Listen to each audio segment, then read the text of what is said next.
Hello बच्चों, let's read the question. If the distance between the points a 1,1 and b x,1 is 5 units, then find the values of x। यहाँ पर हमें दो बिंदु दिए हैं जिनके कोऑर्डिनेट्स, एक का कोऑर्डिनेट दे रखा है 1,1 और दूसरा कोऑर्डिनेट दे रखा है x,1।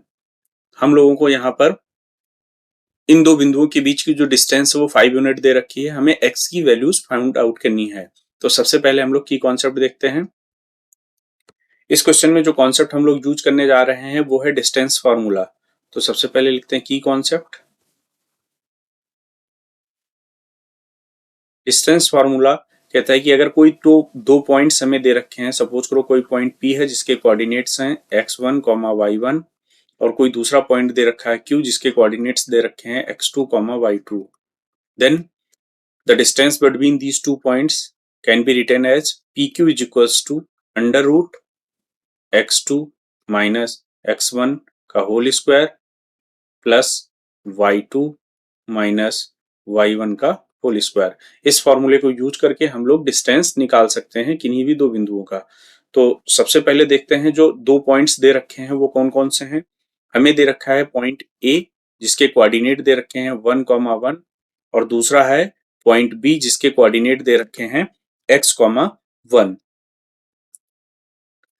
हमको दिया है क्वेश्चन में कि इन दो बिंदुओं के बीच की जो डिस्टेंस है वो 5 यूनिट है। That means AB is equals to 5 unit.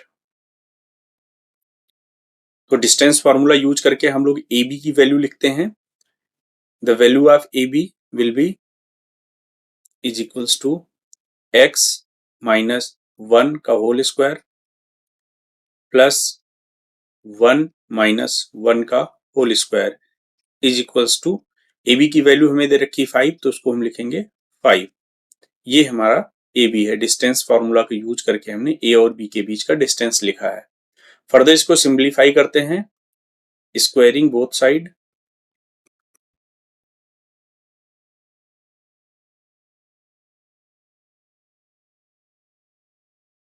दोनों तरफ स्क्वायर करेंगे तो यहां से ये स्क्वायर रूट कैंसिल आउट हो जाएगा। ये हो जाएगा x माइनस 1 का होल स्क्वायर प्लस ये 0 हो जाएगा is equals to 25। That means इसको हम लोग लिख सकते हैं x माइनस 1 का whole square is equals to 25। यहां से हमें मिलेगा x minus 1 is equals to plus minus 5। यहां से हो जाएगा x इज इक्वल्स टू, यहां पर देख रहे हैं हम, यहां पर चूंकि x माइनस 1 का होल स्क्वायर था 25 के इक्वल था, तो जब इसका स्क्वायर रूट हम लोग लेंगे तो ये 25 का जो स्क्वायर रूट होगा वो प्लस माइनस 5 हो जाएगा। तो यहाँ पर दो वैल्यूज हमें x की मिलेगी। एक वैल्यू हो जाएगी x is equals to 5 plus 1 और एक जो दूसरी वैल्यू मिलेगी वो हो जाएगी -5 प्लस 1। दैट मीन्स x की एक वैल्यू हमें मिलेगी 6 और एक दूसरी वैल्यू हमें मिलेगी -4। यानी यहाँ पर x की दो वैल्यूज होंगी जो इस कंडीशन को फुलफिल करेंगी। दैट मीन्स कुछ इस तरह से होगा।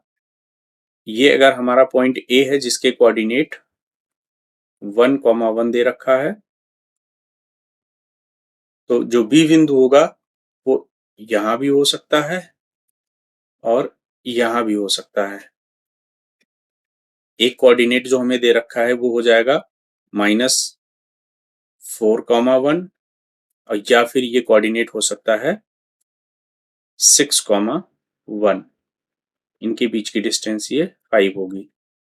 तो इस तरह से हम देख रहे हैं कि यहाँ पर जो x की वैल्यू हो रही है वो एक बिंदु हमें 6 मिल रहा है, एक -4 मिल रहा है। दैट मीन्स ये भी b के में जो x के कोऑर्डिनेट होंगे वो 6 भी हो सकता है और -4 भी हो सकता है। तो इस क्वेश्चन में जो x का जो फाइनल आंसर होगा वो हो जाएगा 6 and -4। That means the final answer will be x is equals to 6 या फिर x इज इक्वल्स टू -4। ये हमारा फाइनल आंसर होगा इस क्वेश्चन का। I hope you all understood it well. Thank you and all the best.